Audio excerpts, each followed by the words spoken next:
everyone, and welcome to the Dancing Bear Enlightenment Academy podcast, Holistic Transformation.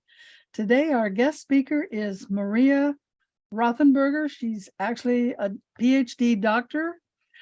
She is a therapist, coach, a spirit baby communicator who has helped people in the last 16 years move from brokenhearted, frustrated, and stuck to open, connected, and peaceful.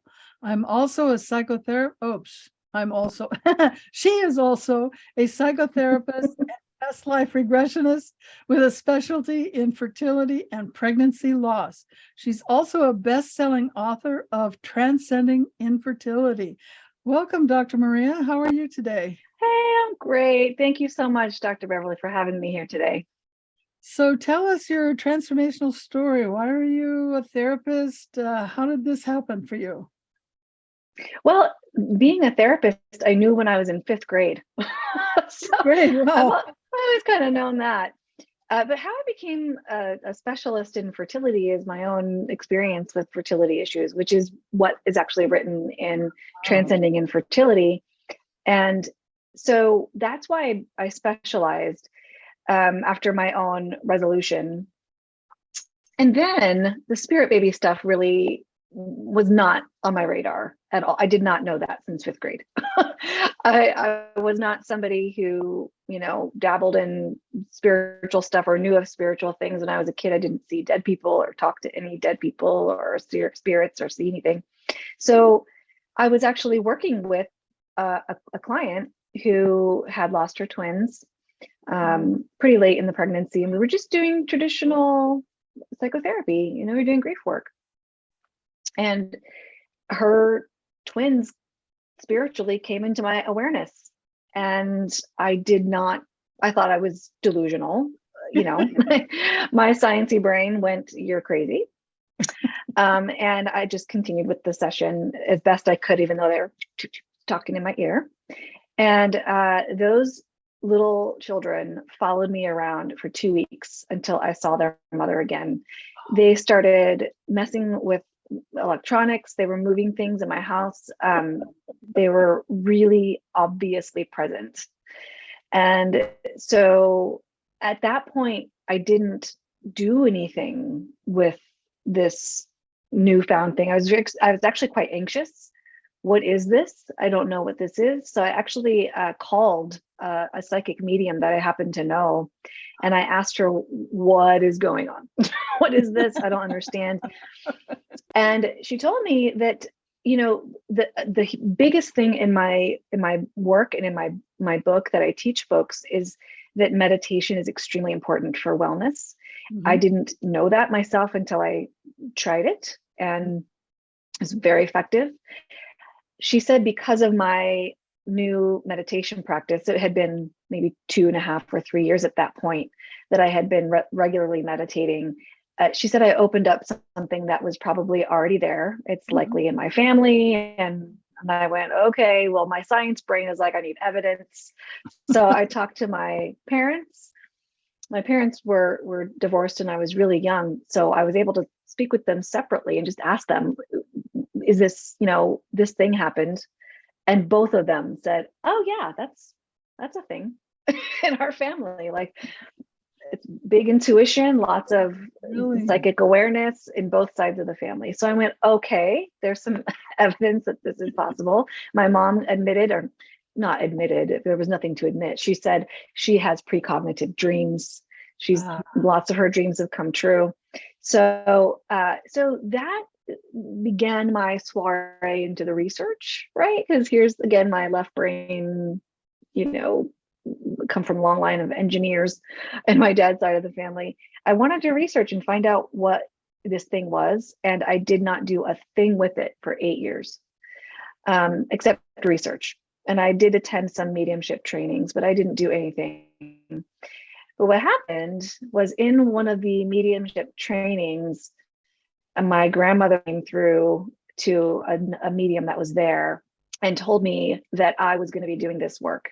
Well, I bust out laughing because there's no way I was going to do this work. No way. Yeah. But through a series of events, I came to the awareness that this work is actually sometimes even more healing than the traditional psychotherapy that I was doing. And that's when I acquiesced.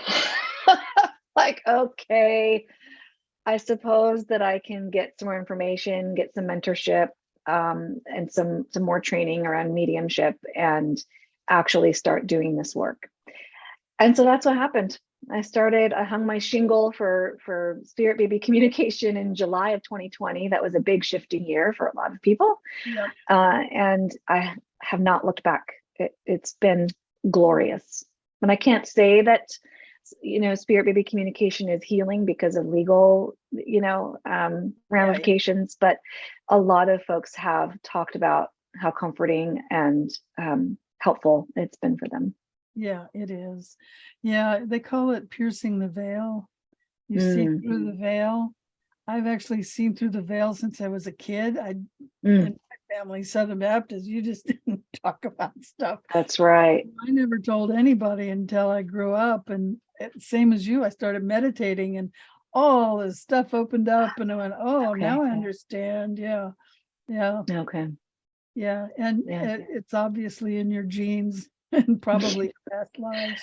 Apparently it is. Yes. And in past lives too, I've come across. Yep. And yeah, I think it is healing when you can sometimes get closure, even if it is an unborn baby. Still, you want to have closure because that's a soul you had an agreement with. And I can't imagine losing twins. I mean, it's bad enough losing one, but twins, that's pretty tough. So with the Spirit Baby Communication, then you're talking with them before they're born as well as later?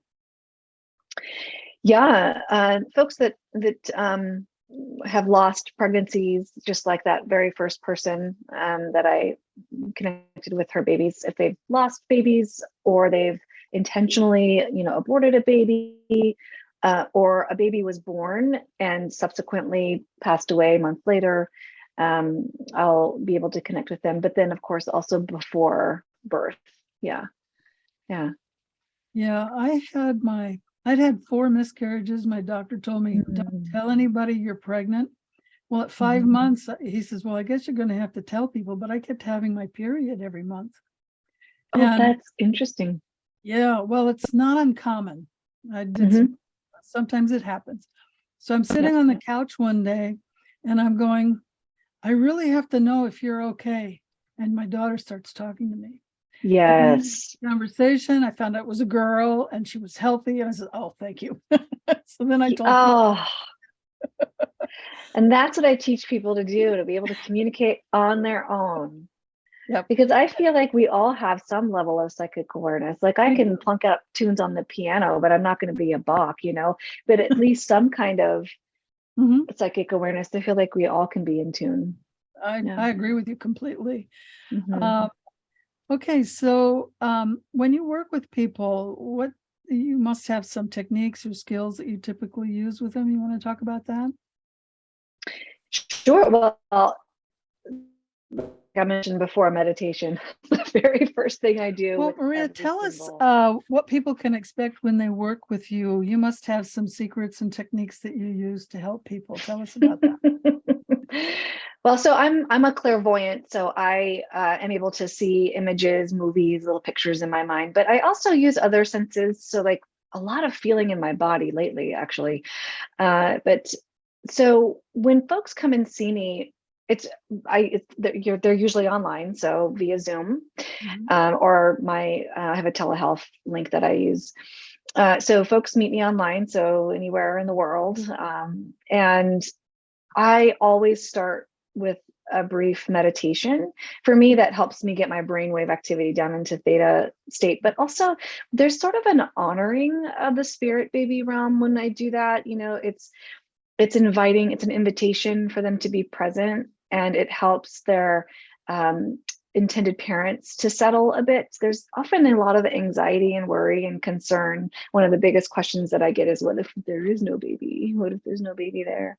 Oh, and really? Yeah. You can't feel the baby? I mean, I knew the moment I got pregnant. Yeah, plenty of people either don't feel anything or they don't trust what they're feeling. That's the okay. biggest. Yeah. Okay. Is this real? And I get that because that was totally me in the beginning. I diagnosed myself as delusional. So I didn't think it was real. But right, so they worry that there's no soul waiting to be born on the other side. So I just help them settle their nervous system and get into a meditative state. Then I invite in spirit baby realm. Spirit baby realm is a little bit different than other realms. It's just so light and playful, and it's just so loving. Other realms, because I do invite in other benign souls, so like ancestors and guides and the angels, each realm feels a little bit different.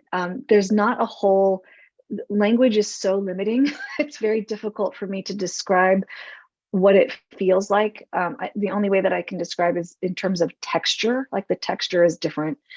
And spirit baby realm feels like marshmallow. It's like pillowy and fun and bouncy. And other folks, like folks that are ancestors or folks that have been in that person's life, feels a little more dense. Angels feel like just light, just complete light. And guides feel a little bit grounding and secure, safe. It's the only way I can describe it. So I invite in all these entities, and then we cover at least 3 areas. One is, hey, baby, can you provide some evidence that you're present? So they'll tell me about their intended parent's life. And then I ask baby if they have any messages for their parents. And then, of course, parents are able to ask whatever they would like to know. The main questions are: A, is there a baby there? B, when are they coming? C, how are they coming? Those are the main questions that I get. Other people have plenty of other questions too. Like, they don't ask, what name do you want? They do ask that. Believe it or not, it's not one of the top questions though, because people that come to see me are generally still, I specialize in fertility issues, right? So they're generally folks who are struggling to conceive. They want to know, what can I do? How do I do it? What can I make? How can I make this happen? So they're just in that desperate mode. And so part of the session is helping them be in a place of reception rather than doing, grabbing all the things, doing all the things. Be in a state of reception and accept a gift, be open to accepting a gift. And so there's a lot more that goes on outside of the actual communication with the baby. But I think probably the largest goal of my own when I work with folks is to teach folks how to communicate on their own with their specific babies, because as I said before, I really believe that we're just educated out of our intuition and knowing. And that's the truth. And we need to be re-educated back, you actually can do this. And so I'm always giving people the tips. I take notes during the session. Here's how your baby wants to communicate with you. Be open to this, be receptive. And I love those follow-up emails. Oh my, guess what? We're pregnant. Or here's some pictures of our new baby. Sometimes that'll happen a year or 2 later. It's so much fun. Yes, it is so much fun. That's really wonderful. Now, I understand you have a free gift for our listeners, 5 ways to connect with your spirit baby. Tell us about that. Right. So those are the things, the skills that I encourage folks to start working with immediately to connect with your baby. Most of the time, folks don't realize that they have this ability already in their waking life. So I ask them to get into that theta brainwave state, right? So like that dream state, or halfway, like in between wake and dreaming, where you're just coming out of a sleep, but you could easily go back to sleep. Be aware in those moments. I actually ask people, here's a specific skill. I ask people, look up at the ceiling, because the ceiling is a blank canvas. And babies often project as light. They want to show themselves, or they show as light. So when you look up at the ceiling, see if you can see any balls of light up there. That's one of those tricks or tips that I talk about there. But also writing down dreams. beginning to write down dreams. Babies communicate so well there, in dreams and on the astral plane. So if you have flying dreams or things like that, you're probably astral traveling. Yep. See what see what comes up, especially the emotions there. So those are a few of the tips and tricks that are in that. But people, you just start doing that now, and it's not going to be immediate, because that's what folks want. I want an immediate answer right now. Babies often do communicate immediately, but we're just not able to receive it when we're in a state of desperation. Yeah. So the first thing is to find some stillness. And sometimes it's just easier when you start with dreams or other more settled spaces. Meditation is really difficult for some people. I remember it being very difficult for me. So no, it wasn't difficult for me either. And I totally agree. Looking up at the ceiling, you know, the last dog that I had, when she died, for a long time, she was walking across the ceiling back and forth, because I went through a really deep grieving process. And I looked up and there she was. And I said a lot of prayers. And then one day an angel came to me with her and said, "Don't worry, I've got her." I love it. I love it. Oh, that's so great. Well, I love your gift. So for the audience, I'm going to tell you the link. Now, if you're on YouTube, the link is down below. It's Dr. Dr. Maria, Maria, Rothenburger, ROTHENBURGER.com/connect to baby, CONNECTTOBABY. So it's drmariarothenberger.com/connect to baby. And that will give you her wonderful free gift. And, you know, even if you don't want to talk to baby, I think you can use those techniques to talk to anyone. You really sure can. Same techniques I use. It is. It sure is. Yes. So that's a really awesome gift. So do you have any closing words for our audience? Oh gosh, please. This has come up so much recently. I love this question because it's open-ended. Please love on yourself. Please give yourself some self-compassion. Treat yourself like you would treat your baby who's hurting, who's suffering, who's desperate. Please offer yourself some compassion. Yes, and your baby wants to be with you. Yes. Here. Yes. They want to be with you. Yes. Whatever. Yep. Well, it has been delightful talking to you, Dr. Maria. Thank you for being our guest. Thanks so much. Thank you, everyone, for joining us. Remember to be the light you want to see in the world.